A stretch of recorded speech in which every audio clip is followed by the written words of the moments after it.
Before them stood a great gaping hole. Someone had found the treasure and taken it. Silver had been tricked at his own game. Story Bugs! Hello and welcome back. We are going to finish Treasure Island, written by Robert Louis Stevenson, adapted by Deidre Lycan, part of the Great Illustrated Classics series. This is the last chapters, the last section, and they're about to go find the treasure. Chapter 25, The Treasure Hunt.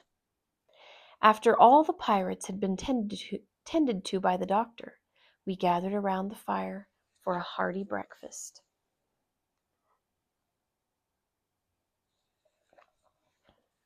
Long John assured his crew that after we found the treasure and were off to sea, I would join them. In the meantime, having me along the hunt would be insurance against any tricks the doctor might have planned. The men then armed themselves with axes and shovels, and we all set off in the direction of the hill called the Spyglass. We followed the directions on the map to the letter. When we had gone over 2 miles, one of the men began to cry aloud, as if in terror. We heeded his shouts and ran toward him. When we reached the spot upon which he was standing, we saw the reason for his cries. At the foot of a pine tree lay a human skeleton. A chill struck my heart. It must have been one of the men Flint had taken ashore when he first buried the treasure.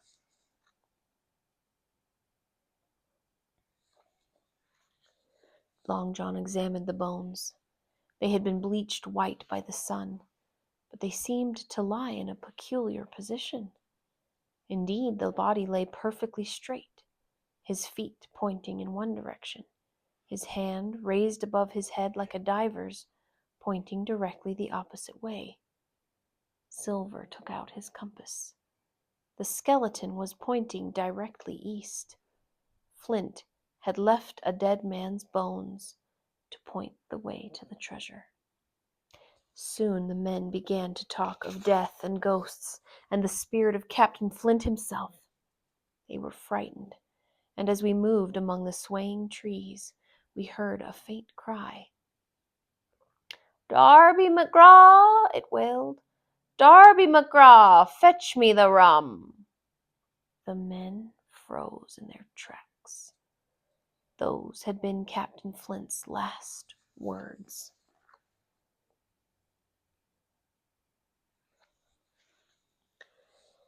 The men would have run away, but fear kept them together.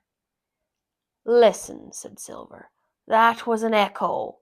It was like Flint's voice, but not exactly. It sounded more like someone else to me." He scratched his head for a minute and then said, "Ben Gunn. That's who it sounds like. Why, alive or dead, old Ben Gunn was no one to fear. Now was he, mates?" The men at once picked up, and the color returned to their faces. They were not likely to let any man, alive or dead, get in their way, now that they were so close to the treasure. Soon we approached the site of the treasure. The men nearly ran over me in their excitement. We were now at the edge of the woods. "Here, here, mates, all together!" shouted one of the crew. And suddenly, not more than 10 yards away, I saw them all come to a dead stop. Before them stood a great gaping hole. All was now clear. Someone had found the treasure and taken it. Silver had been tricked at his own game.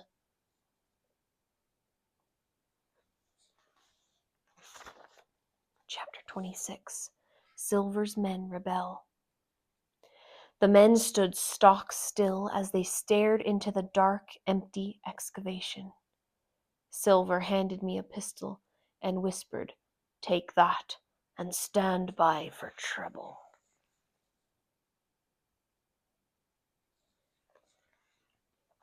At the same time, he quietly began to move away from the crew. I was so revolted by his change of loyalty that I could not help whispering, "So you've changed sides again." Before he had time to answer, the pirates began swearing and shaking their fists. One of the men called the others around, and facing Long John, he said in a loud, clear voice, "Mates, there's two of them there. There's the two of them alone there. One's the old cripple who brought us here, and the other's that boy, and I mean to get the both of them." He was raising his arm and his voice, and he plainly meant to lead an attack. But just then, crack, crack, crack, 3 shots flashed out of the thicket. 3 pirates fell where they stood, and the other 3 ran for it with all their might. At that moment, the doctor, Gray, and Ben Gunn joined us.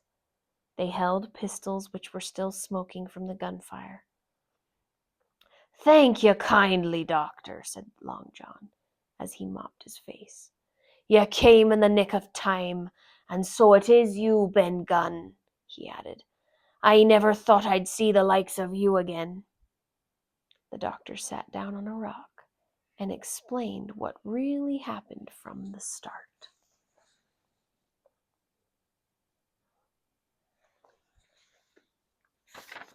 Ben, in his long and lonely wanderings around the island, had somehow found Flint's treasure.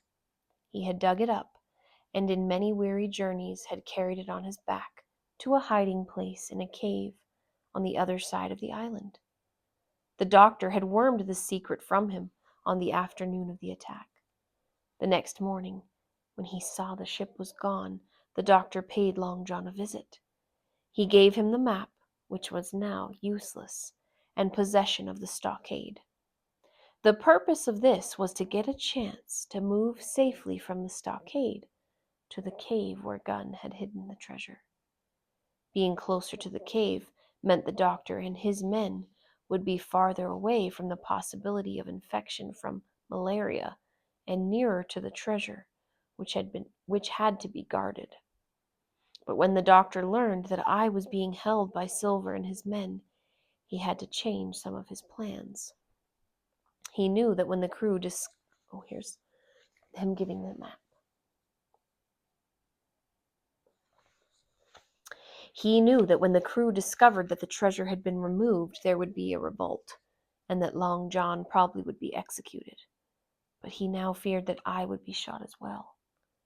To head off the crew and ambush them, the doctor had to think of a way to slow the men down so that he and Gray could hide in the bushes and ambush them at the treasure site.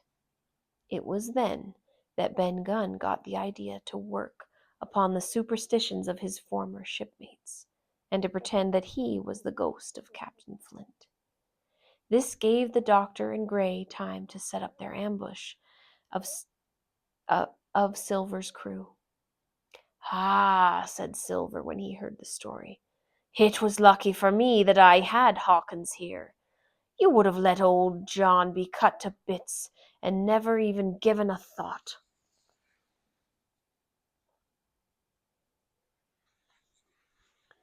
"Not a thought," answered Dr. Livesey cheerily. The next thing we did was prepare to find Ben Gunn's cave and begin the task of moving the treasure aboard the Hispaniola. We all loaded into a small boat and rowed clear across the island. Soon old Ben Gunn gave a shout, and we knew he had sighted the cave. We brought the craft ashore and entered the hiding place.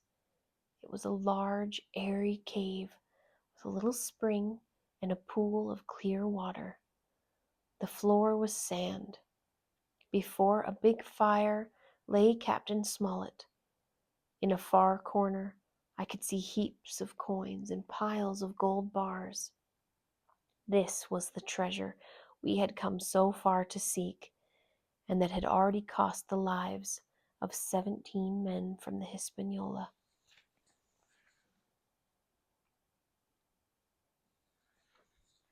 Captain Smollett smiled when he saw me. All was forgiven, and he shook my hand like an old friend. That night, we prepared a feast to celebrate our good fortune. We ate some of Ben Gunn's salted goat meat and drank a bottle of wine from the Hispaniola. Never were people more happy than we were that night. And there was Silver, eating along with the rest of us, and smiling like an ordinary sailor, almost as if nothing at all had happened between us.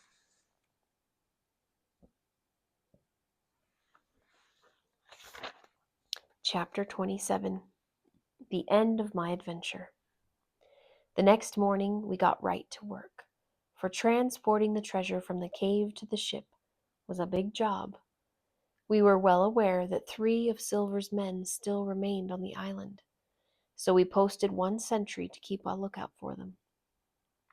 Ben Gunn and Gray loaded sacks of gold and carried them one at a time to the ship, while I was kept busy packing the money into smaller bags.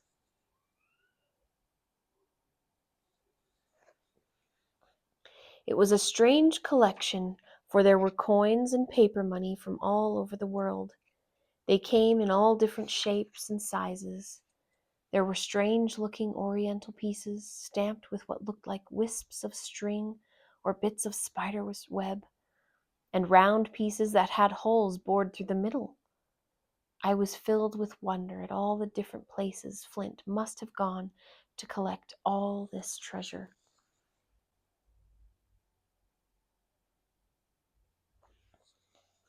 Day after day this work went on. Every evening a fortune had been stowed aboard, and every morning there was still more to be transported to the ship. At last, after nearly 4 days, the doctor and I went strolling on the shoulder of a hill, and we heard the sound of voices. "Heaven forgive them," said the doctor. "'Tis the mutineers." "All drunk, sir," said the voice of Long John Silver. We had allowed Silver complete freedom, although we were far from friendly to him. But nothing seemed to bother the old pirate, and he went about the tasks assigned to him with cheerful eagerness. When the doctor suggested that some of the mutineers might be in need of medical treatment, Long John spoke up for the first time.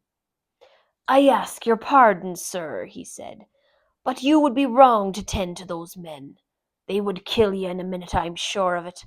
I'm on your side now, and I'd hate to see our chances of a safe return ruined." As much as he hated to admit it, the doctor knew that Long John was right, and that we had no choice but to leave the 3 men on the island to shift for themselves. We left them all our supplies and some medicine, and hoped that they would somehow survive.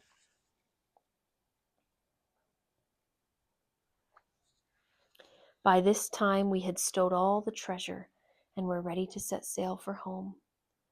Early the next morning we boarded the Hispaniola and bid farewell to Treasure Island. As we sailed away, the 3 mutineers called to us and begged us to take them aboard. We knew that we could not risk another plot to mutiny. The doctor hailed them and told them where they could find the supplies and the medicine. At last, when they saw we were not turning back, they began to shoot at the ship. Their shots just missed Silver, and we stayed under cover until we were safely out of range.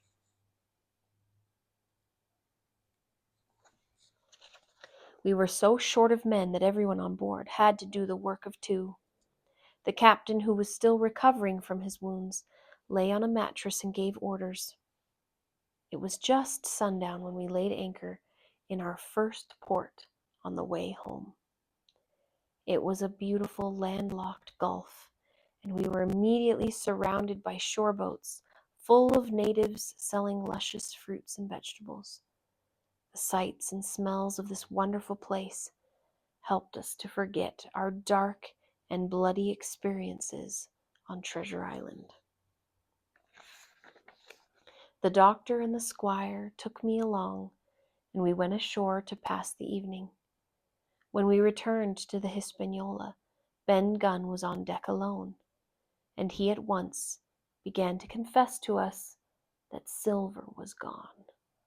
He had escaped in a shore boat a few hours after we left. Silver had not left empty-handed. He had taken a few sacks of coins and gold with him. I think we were all pleased to be rid of him at last, for none of us were really sure what plans or tricks he still might have up his sleeve.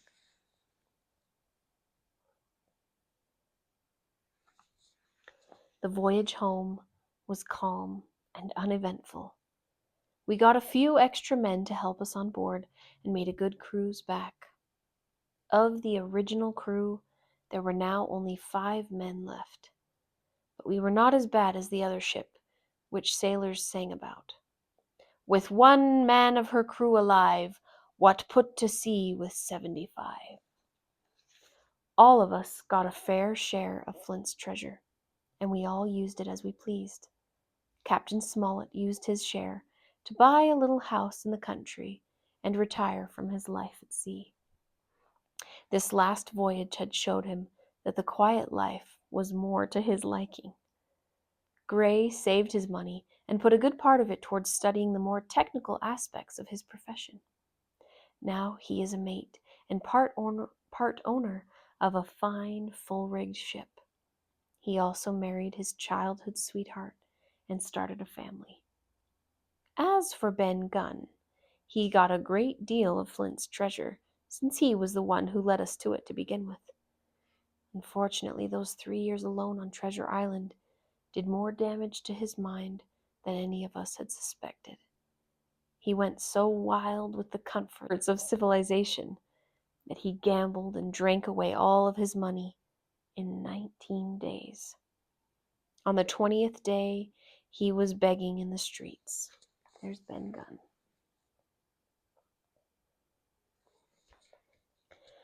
Then some seafaring men took pity on him and gave him an inn to take care of. He still lives there and is in great favor of the men, as well as being a notable singer in church every Sunday.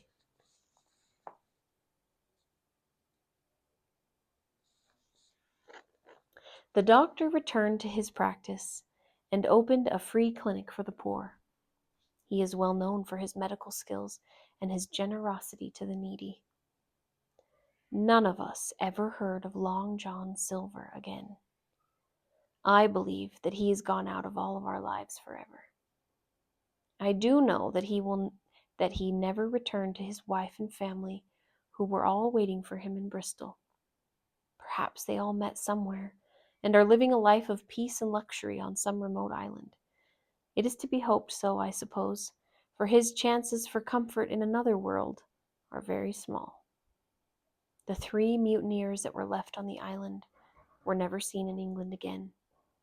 But who knows, they might have been saved by some other vessel and are continuing their life at sea.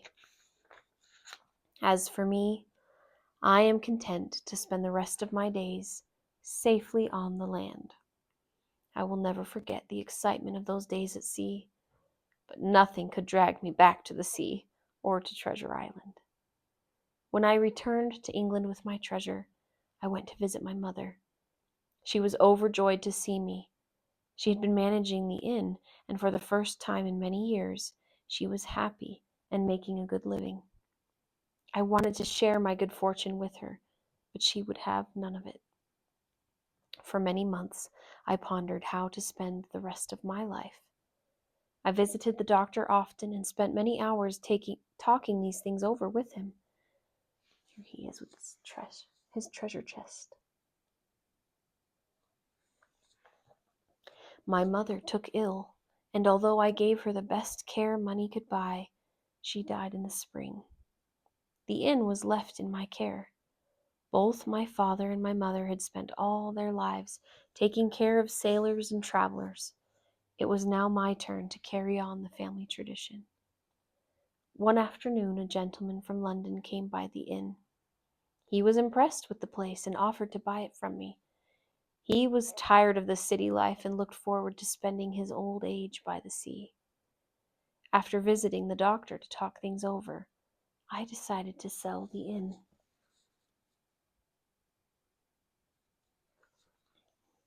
In less than a month, the deal was sealed.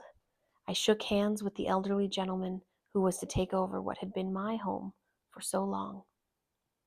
I still live by the sea, And although I no longer take care of sailors, I have never lost interest in ships and tales of high adventure. But sometimes when I hear the surf beating against the coast, I sit upright, as if awoken from a bad dream, for I can hear the sharp voice of Captain Flint still ringing in my ears. Pieces of 8! Pieces of 8! There he is, sitting in his old age by the sea.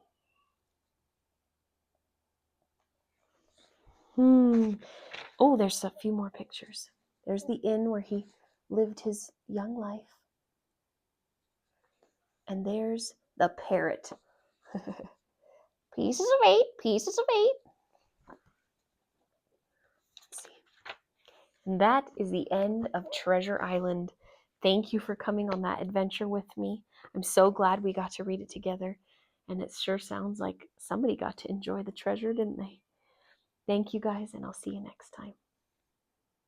If you guys enjoyed reading that story, would you please click subscribe down below? We read new stories just like this one every day, and we would love to let you know when there's a new story to listen to.